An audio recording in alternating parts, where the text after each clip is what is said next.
All right, how the government shutdown impacts the housing market, loan availability, closing times, and more. So, a couple of the programs most impacted by the shutdown are FHA and VA. Now, those loans can still be processed, but their times are slower as there's fewer personnel to process them. So, it can cause some delays in the process. USDA loans, on the other hand, are probably the most impacted with the suspension of new loans. So if you're trying to get a USDA loan, you're pretty much on hold. Now, another issue is if you're in a flood zone. The National Flood Insurance Program is currently closed, and that's causing some mortgages not to close at all.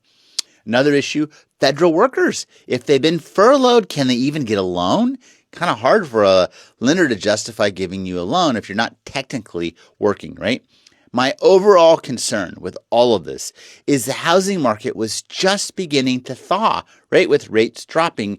And I worry that the longer we have this shutdown, that essentially whatever momentum was created by the rates dropping is going to be reversed. So here's to hoping that the two parties, decide to show up and actually do what they're paid to do. Oh, yeah, by the way, they still get paid.